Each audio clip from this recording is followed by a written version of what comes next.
Hi, everybody, and welcome back. My name's Melissa, and this year I'm sharing 365 tips for frugal living. So, today's tip is to learn how to properly bid at auctions. So, we have this place in our area called Slyby, and let me tell you, some of their shit is absolute crap. I mean, I am talking. I have had to have my credit card company refund it because they have lied and said it is one thing when it is another. Like they said that they had a Kindle that I bid on and got or something like that. And it looked like a tablet because they didn't have anything um to reference its size, but it was like this random screen that was like, I don't know, a 20-ish inch screen that was part of one of those systems where when you go in like a business and you see all of the advertisements running on it. So I was like, no. But honestly, like I have had some huge issues, but I have also gotten some incredible deals. And I mean, it definitely evened out in the wash, but I learned not to bid on certain things. Um, I learned that they are very deceptive. They'd say things were new, like one thing was a new pack and play, which is like a playpen, and it was covered in mold and baby vomit. It was so gross. So I was like super irritated. So I used to do resale. So I would buy things and I would sell them on like Marketplace and Craigslist and stuff. So I figured at $3, I could easily sell it for 10 to 15 and make a profit. I ended up throwing it away. But I got on this kick. The number of things that I got for $1 is insane. I got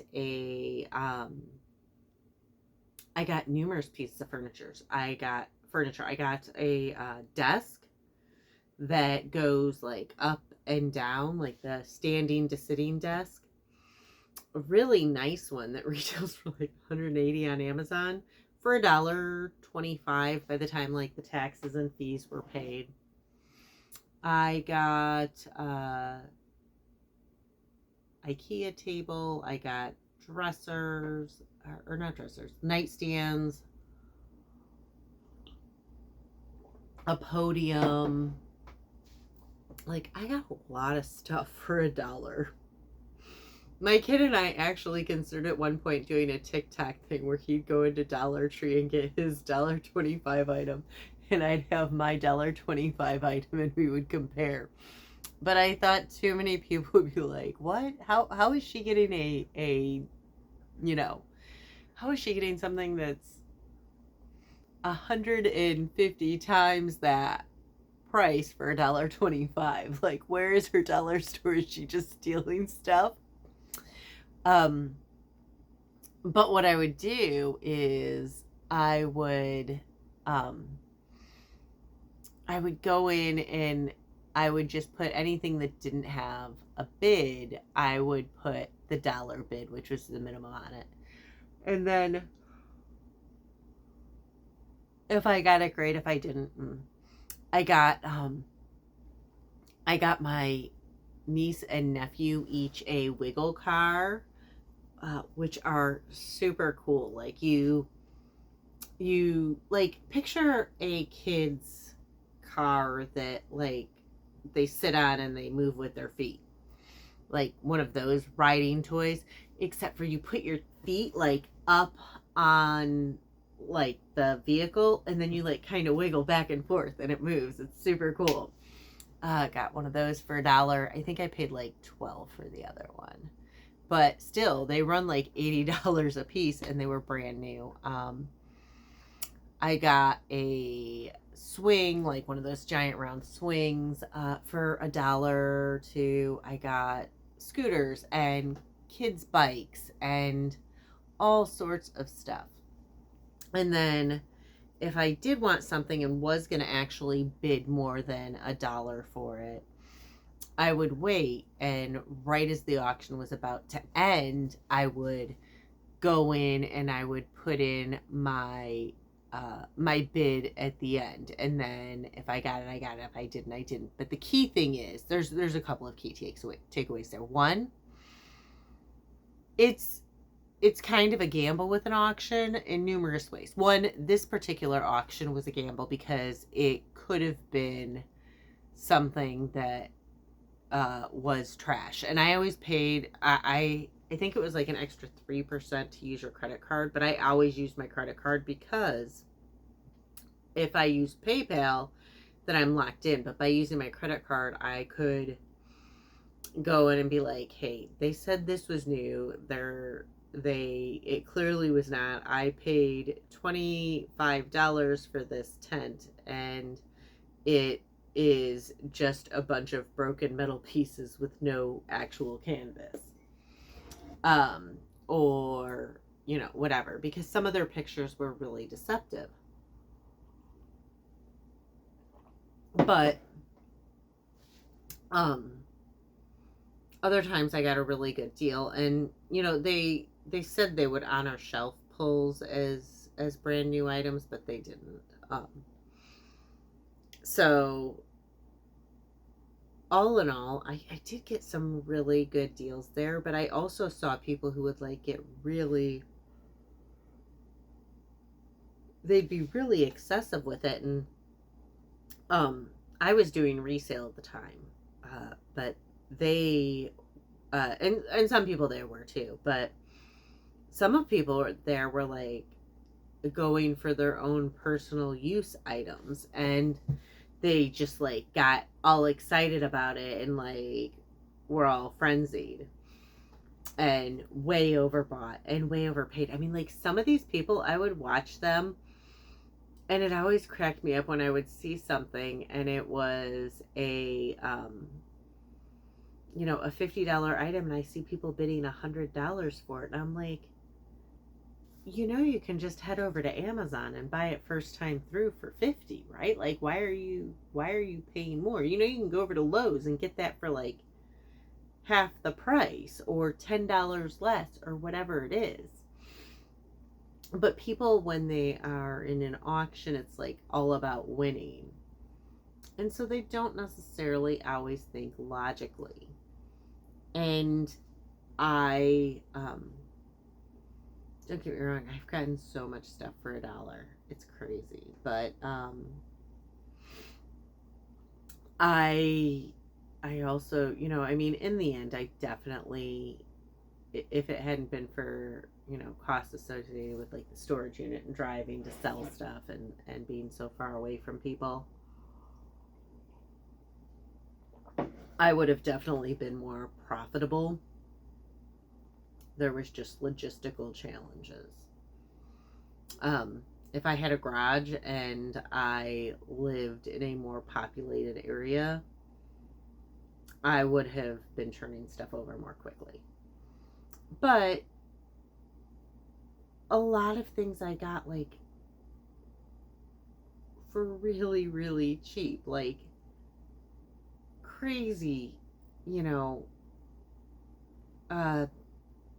a baby gate that's like one of the ones that you can make into an octagon or hexagon or whatever. It's a hearth gate with everything. Retails for like $150, $200, and I got it for $1. Instapots and steamers and trying to think. I got a couple of Instapots or rice cookers or something like that.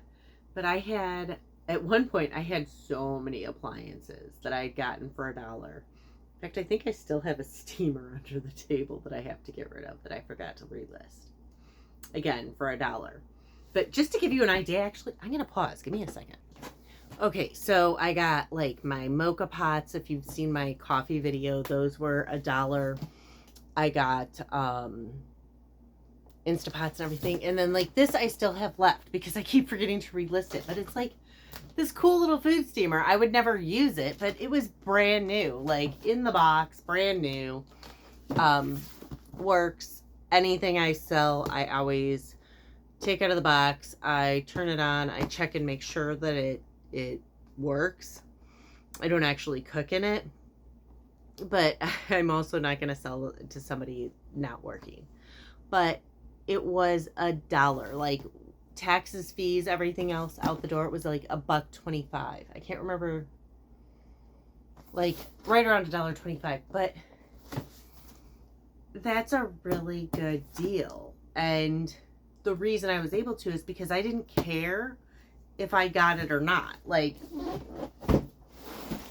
because I was reselling, if I got it, great. If I didn't, I would get something else. And then I also, every time I bid, I set a limit, and I found out how much it was worth before I did it. Found out, you know, how popular they are, whether or not they're worth it. And that was basically, you know, a business move, but also it's a good thing to do in general. I mean, like,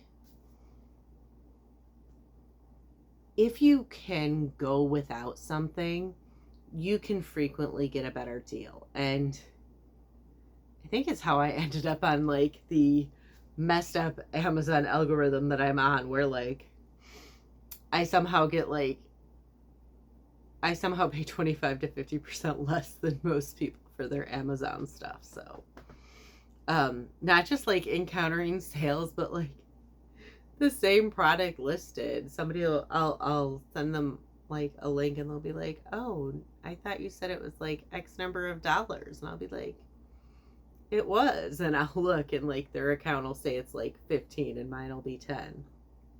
I don't know how, but anyways, that's a whole different thing. I don't know how to get on the Amazon weird algorithm. I think it's just because I don't really buy a lot. But so they're like, come on, please give us your money. We will make it really low so you give us your money. Maybe it's just timing, because I know how it works there. But yeah, the factor that I don't feel like I have to have something makes me think that I can save more, or I can I'm trying to think. I can wait, and I don't have to have something. And since I don't really have any huge desires for stuff, everything I buy just kind of seems like, yeah, like some stuff I have to get. Like, I had to buy underwear, and I hated it because I hate spending money, but I needed it. You know, you're supposed to replace your underwear like once a year or whatever, but I don't find joy in shopping. I don't get all excited about all of that. So I think that's why I end up getting so many good deals on stuff. So basically, getting back to the auction thing, you want to know what the value of the item you're bidding is. 2, you want to know what the retail price is, where else you can get it. You want to check other things before you just bid willy-nilly.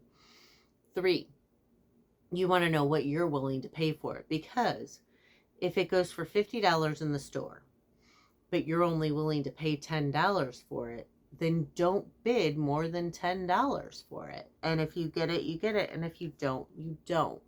Because we don't need as much as we think we need. And anything pretty much on an auction site is a want. There's really, really nothing on, I mean, like, I guess some houses are auctioned, but that's a different story. But I mean, people in our society, we're so in capitalism, we're so consumer driven to spend and consume and use it all up and get and accumulate and get everything. And when you have that mindset, you pay more for stuff and everything else. And really, at current time in our society, I mean, who knows what's going to happen in a year or 10 years or, whatever.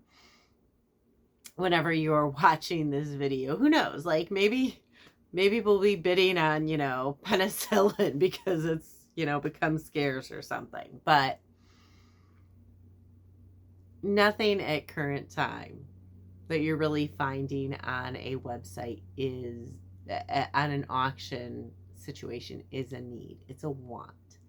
And so you need to remember that when you're bidding, and you need to frame it as, this is something I want. This is how much I'm willing to spend. And you need to remember, if you get it, that's great. And if you don't, that's fine too. Do not let the whole game theory concept of an auction make you spend more, because obviously the person selling the item at auction wants to get as much as they can, and they model it to get that much, whether it be deceptive photos online, or whether it be a great description that makes it sound like something you have to have, or a live auction with that guy talking a million miles a minute and being like, go. I can't even say it. I used to be able to do like the auctioneer thing for like a short, quick minute, but I get too tongue tied. I start like tripping over my words. But it's designed to drive excitement. It's designed to make you buy. It's designed to make you spend as much as they can get from you. It pits people against each other, and then you end up paying more than you would, and more than it's worth, and more than you even want. Or, silent auctions, people are sitting there going back and forth trying to win something, and again,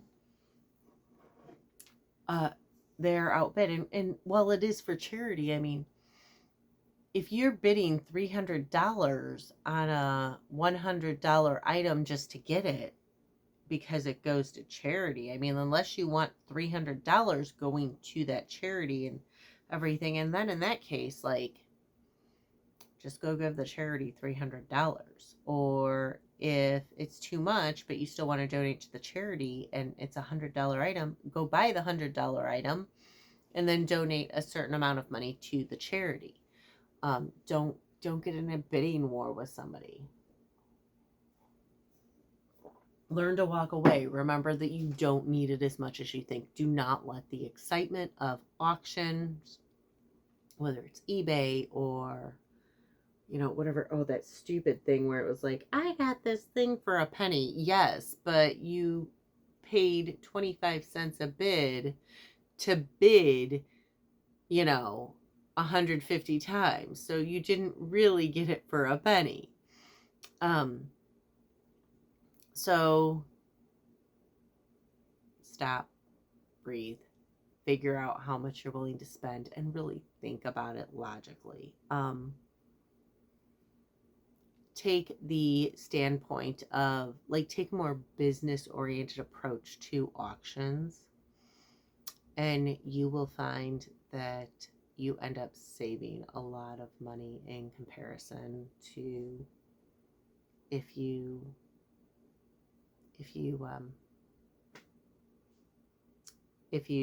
just let the excitement drive you. Anyways, again, my name's Melissa, and this year I'm sharing 365 tips for frugal living. If you want to hear more, please hit like and subscribe. If you want to know when I post, I do post 1 to 3 videos a day, so go ahead and hit that bell notification, and YouTube will tell you. Sometimes they all post at the same time, sometimes they're staggered. Sometimes I screw up and forget to hit PM instead of AM, and it posts at a random time. I'm like, oh, uh-oh. Anyways, again, my My name's Alyssa. I'll be posting 365 tips for frugal living in 2025, and I'll see y'all tomorrow.